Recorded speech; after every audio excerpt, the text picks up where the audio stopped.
బట్టతలతో బాధపడుతున్నారా? ఆధునితనమైన పద్ధతిలో hair transplantation చేయబడును. Face clinic, Hyderabad. నమస్తే రమ్య గారు. నమస్తే జీ. మంచి చందమామ కథ ఒకటి చెప్పుకుందామండి. చెప్తాం. గుణపాఠం కథ చెప్తాం. గుణపాఠం చెప్పటమా? పూర్వం కోసల దేశానికి మాధవర్మ గారిని ఒక రాజుగారు ఉండేవాడు. ఈ రాజుగారు మహామూర్ఖుడు. ఆయన కొన్ని అర్థమయ్యేవి, కొన్ని అర్థం అయ్యేవి కాదు. ఏది అర్థమైంది ఇక దాని మీదే ఉండేవాడు. ఈయన మంత్రి మహాదురాశాపరుడు, అసూయాపరుడు కూడా.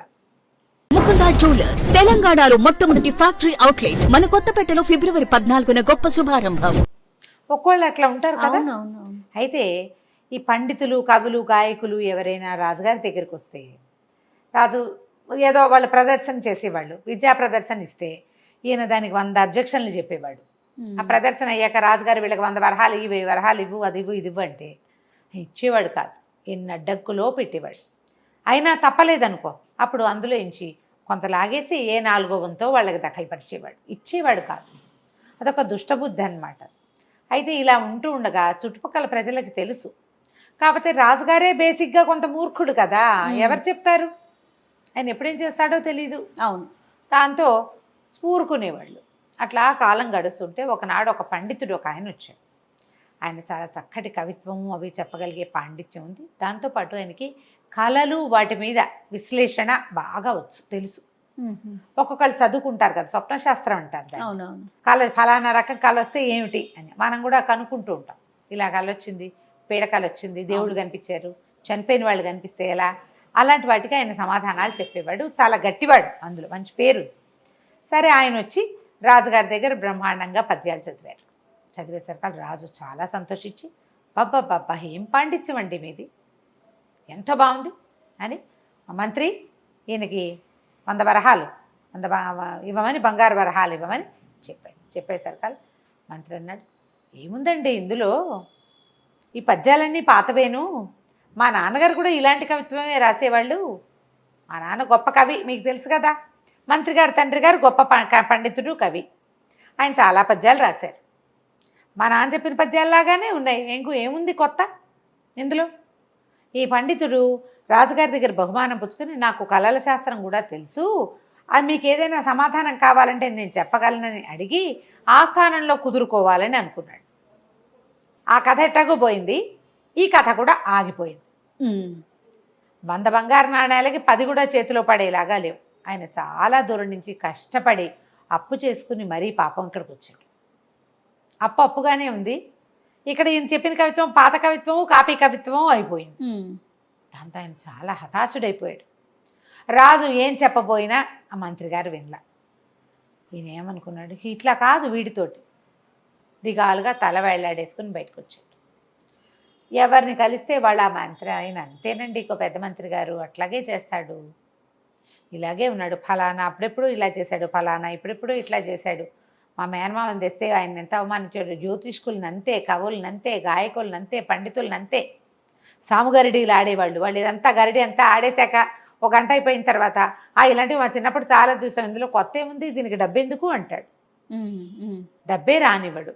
ఇంతేనంటే ఈయన చాలా దిగులుగా ఉండిపోయాడు. ఒక సత్రంలో దిగాడు.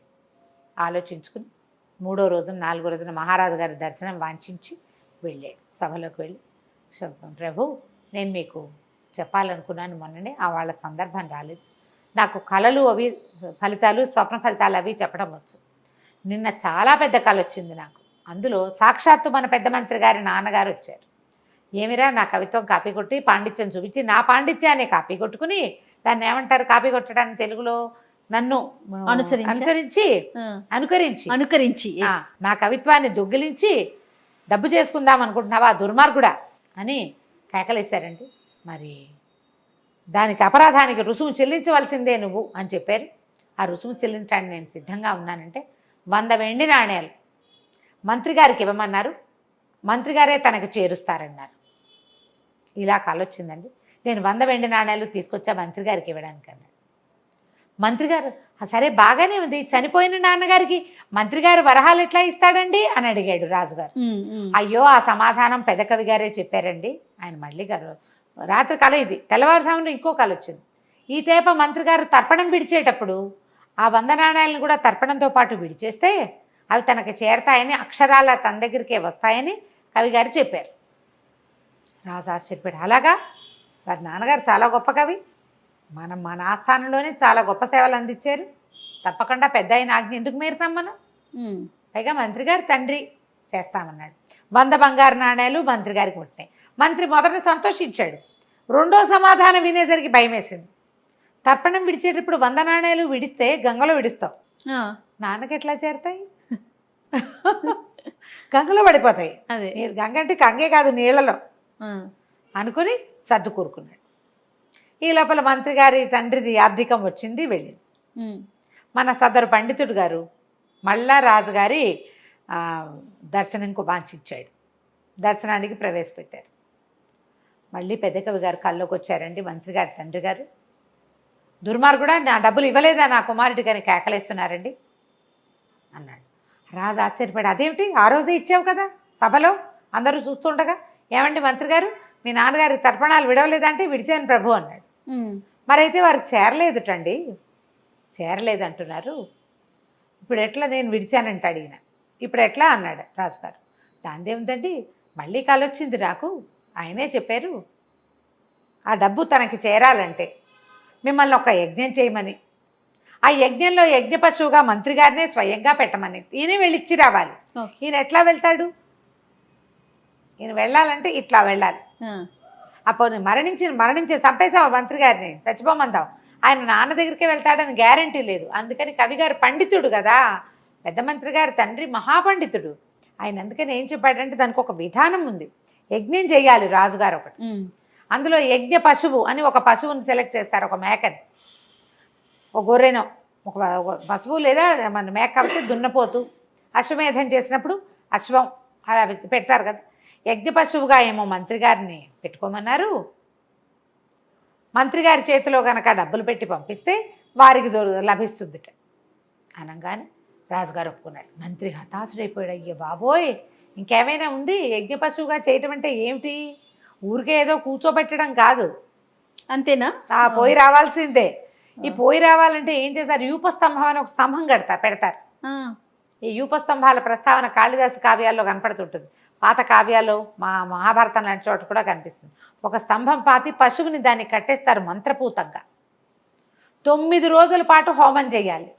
9 రోజులు ఈ పశువు ఇక్కడే ఉంటుంది. ఇప్పుడు పశువు ఎవరు మనకి? సదరు మంత్రి గారు. ఈయన అక్కడ కట్టేయాలి.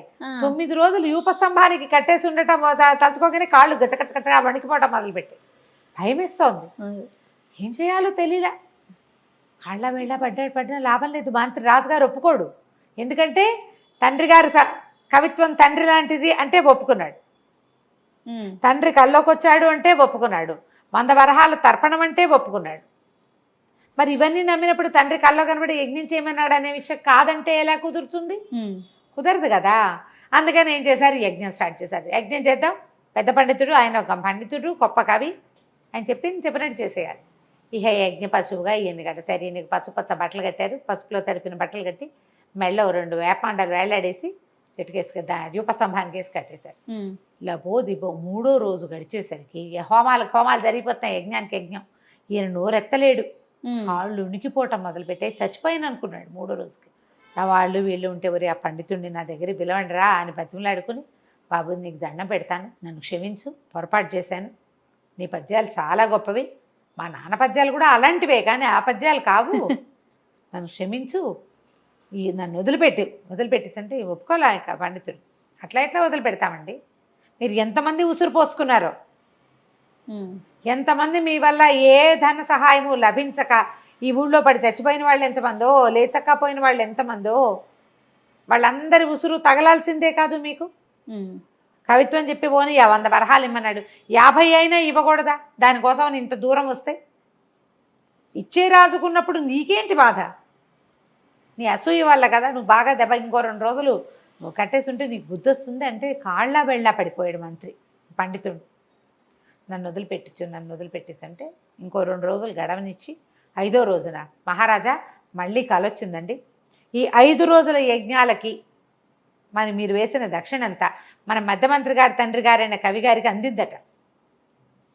ఇక యజ్ఞం ఆపు చేయమని యజ్ఞ పశువుని వదిలేయమని ఆయన చెప్పారు కళ్ళు అనగానే మహారాజు అన్నాడు అలాగే ఆయన ఎలా ఆజ్ఞాపిస్తే ఎట్లా 5 హోమాలు చాలనుకుంటే 5వ రోజు హోమాలకి పూర్ణాహుతి వేసేసి ఏదో ఒక గుమ్మడికాయ అవి ఇవి వేసి పూర్ణాహుతి చేసి దండం పెట్టేశారు. ఈ యూపస్తంభాన్ని కట్టేసిన పెద్ద మంత్రి గారిని విడుదల చేశారు.